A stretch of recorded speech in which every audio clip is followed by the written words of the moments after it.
Da lectura da moción e da intervención corta pero intensa do portavoz do Partido Popular, queda claro que, según o Partido Popular, a utilización das instalacións deportivas está mediatizada por criterios subxectivos, por criterios políticos e por falta de transparencia.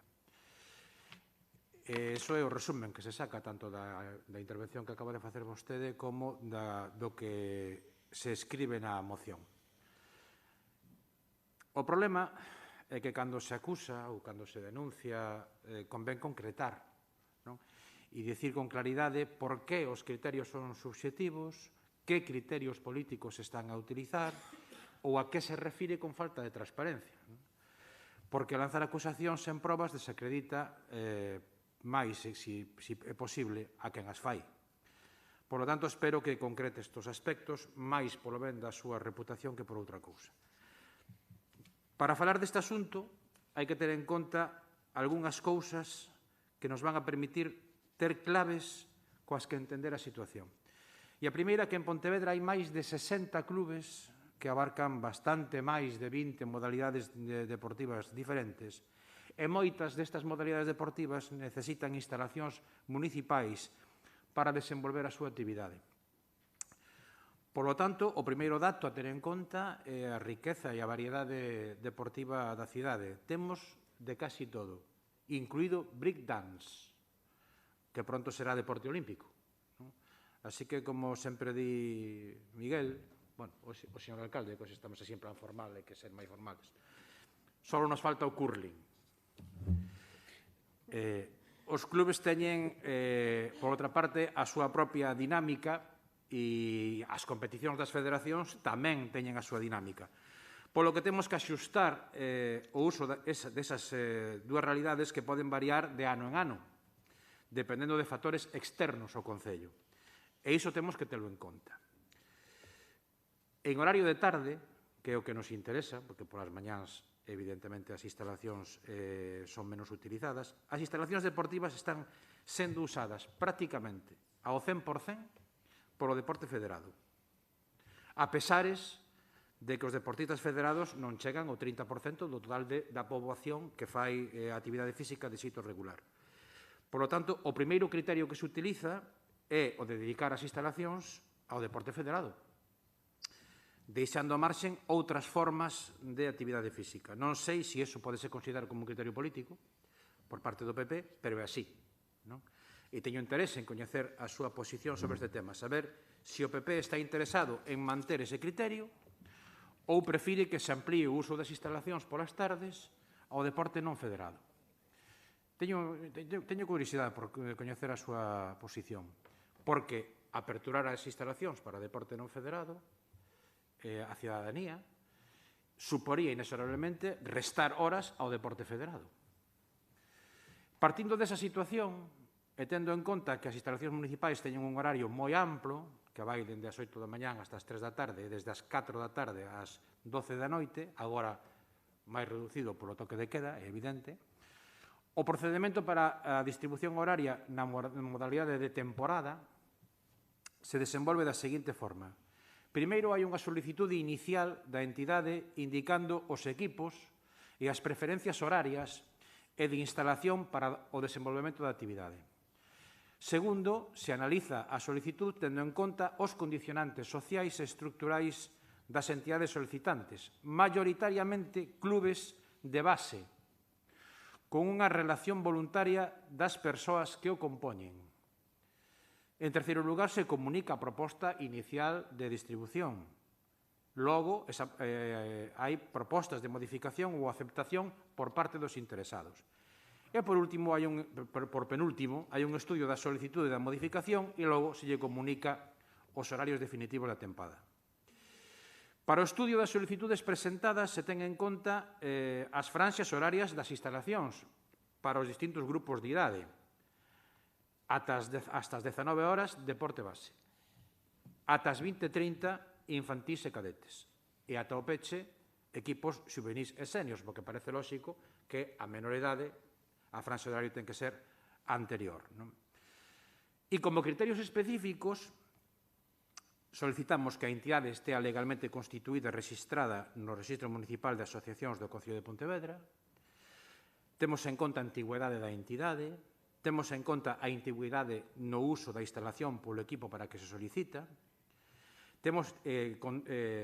valoramos que preferentemente desenvolva as competicións oficiais nesa instalación, valoramos o nivel da competición, profesional, amateur, base, valoramos a categoría da competición nacional, autonómica, provincial, local, valoramos o número de deportistas ou equipos da mesma categoría ou nivel e, por último, valoramos a idade dos deportistas. En caso de que a demanda supere a oferta, que a veces ocurre, os criterios específicos sobre o volumen de horas de adestramento será o seguinte. Os adestramentos de equipos de categoría profesional serán consensuados coa Dirección do Servicio Municipal de Deportes e se poden dividir entre sesións de mañán ou tarde, equipos de categoría profesional. Os adestramentos de equipos de categoría nacional serán como máximo de 5 días a semana. Os adestramentos de categoría autonómica terán un máximo de 4 días a semana. E os adestramentos de equipos de categoría local provincial serán como máximo de 3 días a semana. O uso máximo diario por unidade deportiva e equipo é de 2 horas. Nos relativos campos de fútbol 11 se entende como unidade mínima de adestramento cada unha das metades do campo que conforman o recinto. Esta medida tamén se pode adoptar en pabellóns cubertos sempre que se poidan separar por cortinas divisorias os seus espacios. Se procura agrupar ou encadear adestramentos dun mesmo clube nunha mesma instalación para posibilitar unha maior rentabilidade do espacio e do horario. Como ven, hai uns criterios nítidos para a configuración dos horarios. Criterios que non se poden tachar de oscurantistas porque son de sobra coñecidos por todos os clubes. E, polo tanto, esa afirmación de falta de criterios ou de utilización de criterios políticos é absolutamente falsa. Dígolle máis.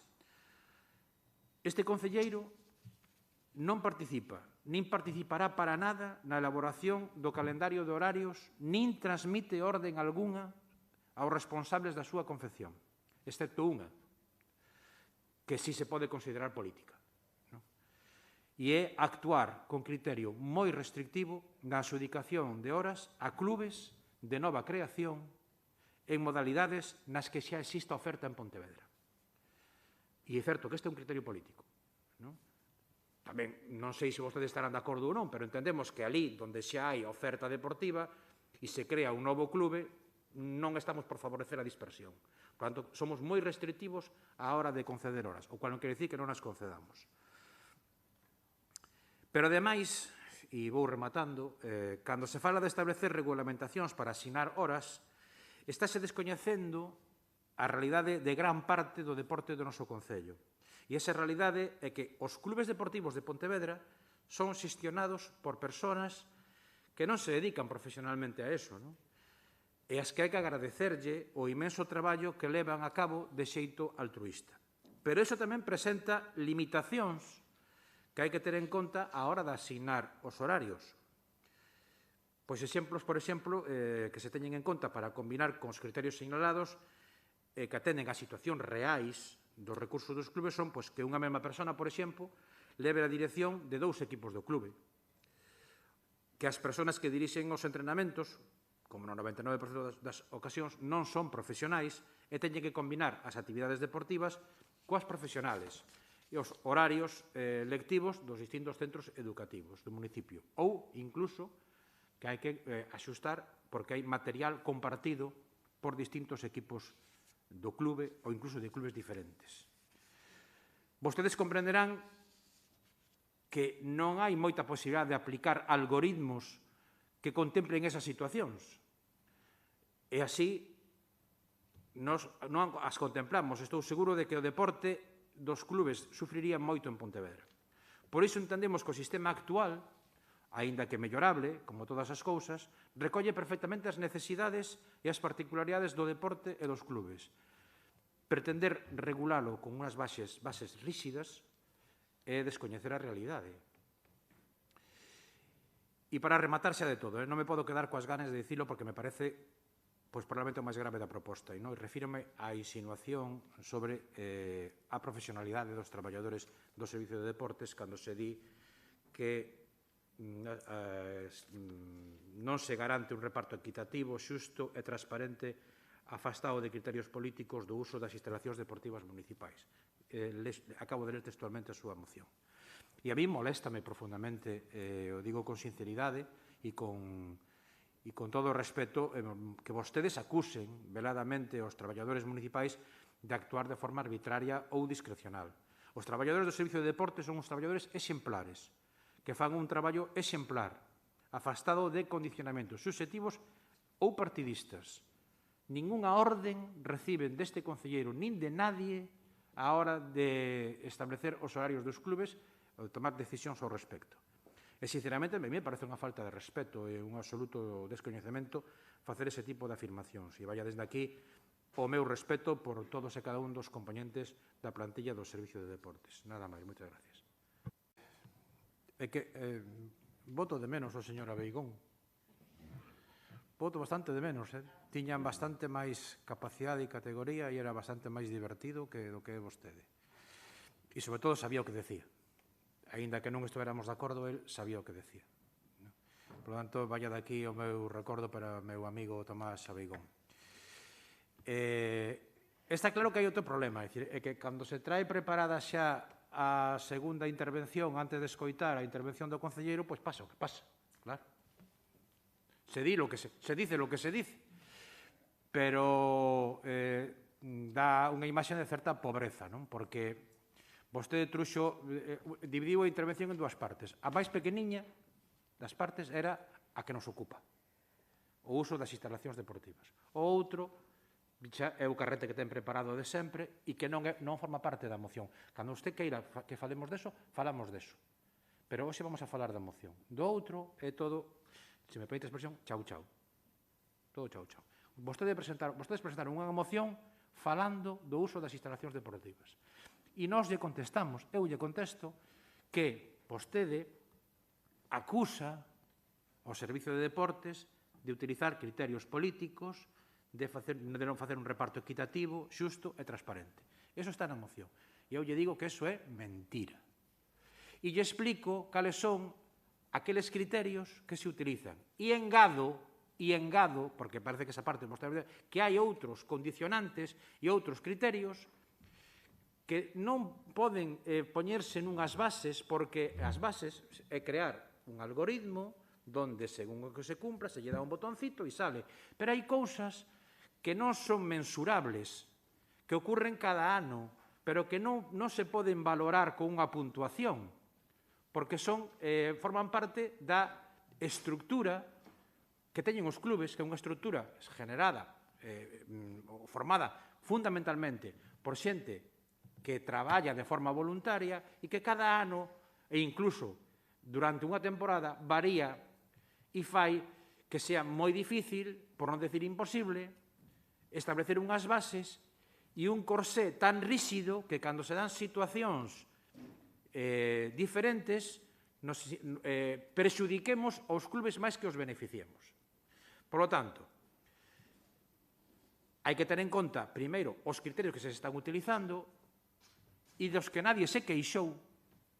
Nós non temos ninguna queixa oficial, non temos ninguna queixa oficial de ningún club, ninguna queixa, nin por correo electrónico, nin por rexistro, nin de palabra, temos unha queixa dos clubes, nin de palabra, sobre o reparto das horas. Evidentemente, poden estar máis ou menos satisfeitos, normalmente están todos insatisfeitos, porque non é posible satisfacelos a todos, entón, bueno, temos que socializar en satisfacción, porque non queda máis remedio, porque non hai capacidade para satisfacer a todo o mundo. Procuramos si atender a todo o mundo con carácter obxectivo, con carácter transparente, con carácter claro.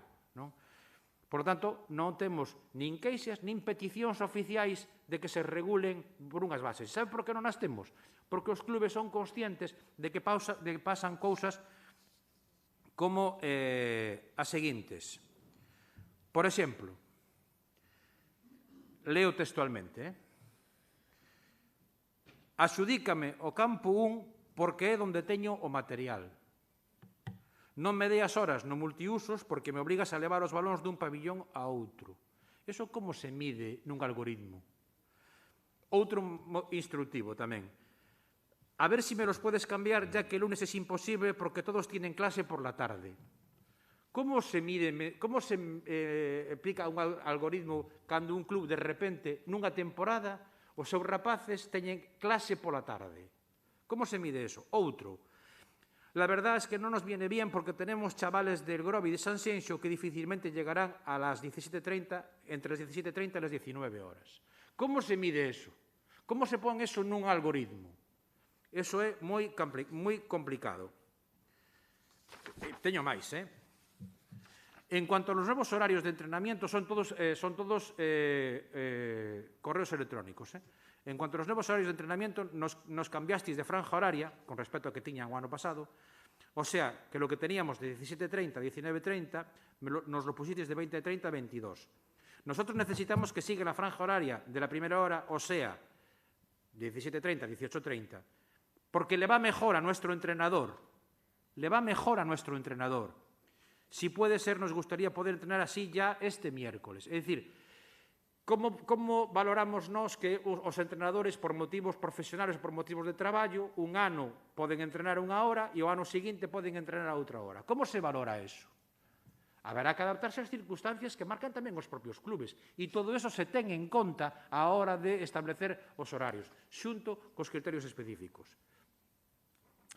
Podríamos adaptar esta franja de horas según el toque de queda a la distribución de entrenamientos que teníamos hasta hoy para los grupos sin alterar nuevamente las otras actividades. Academias, por ejemplo, de nuestros deportistas. Es decir, hai unha serie de condicionantes nos clubes e no deporte que son moi difíciles de plasmar nunhas bases cun algoritmo que, dándolle un botonciño, nos diga os puntos que ten un equipo e as posibilidades que ten un equipo e outro. Non, é que é moi complicado. Pero, sobre todo, o que hai é unha relación de confianza absoluta entre o Servicio de Deportes e os clubes da cidade.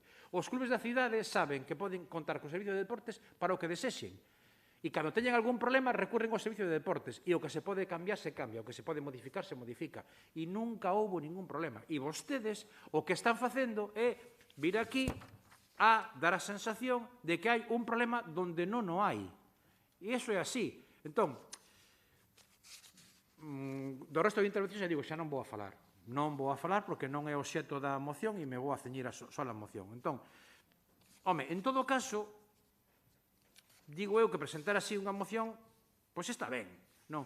Pero se vostedes realmente creen que pode ser alternativa, como ademais son un grupo numeroso e tal, fagan unha proposta, pero non se dediquen solo a señalar co dedo e dicir, hazla tú. Non, se vos sodes alternativa, facede unha proposta e a discutimos cos clubes, a ver que din os clubes.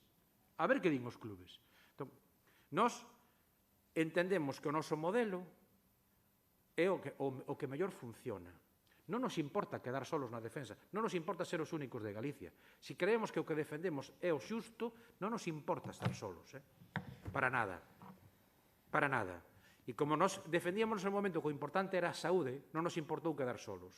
E como creemos que este é o mellor modelo para o deporte en Pontevedra, porque, mire, hai concellos que teñen nin a mitade, concellos do tamaño de Pontevedra que non teñen nin a mitade de clubes, nin a mitade de actividade deportiva que ten Pontevedra. Nin a mitade. Pero nós temos, afortunadamente, unha variedade enorme de actividade federada e, sobre todo, de actividade non federada. E temos que xogar con esa situación. Temos que xogar con a situación de que somos unha cidade volcada co deporte. E por eso entendemos que este modelo que permite conxugar a transparencia, a objetividade e a suficiente flexibilidade para que os clubes se sintan cómodos, este é o mellor modelo. E intentar vir aquí a sembrar as dudas sobre o Servicio de Deportes ou a insinuar que os clubes están todos descontentos cando nós non temos esas, nin eu personalmente, nin o Servicio de Deportes ten coñecemento de esa situación, é vir pois a sembrar unhas dúbidas creo que absolutamente infundadas, que en realidade desacreditan máis a quen as fai que a quen as recibe. Nada máis, moitas gracias.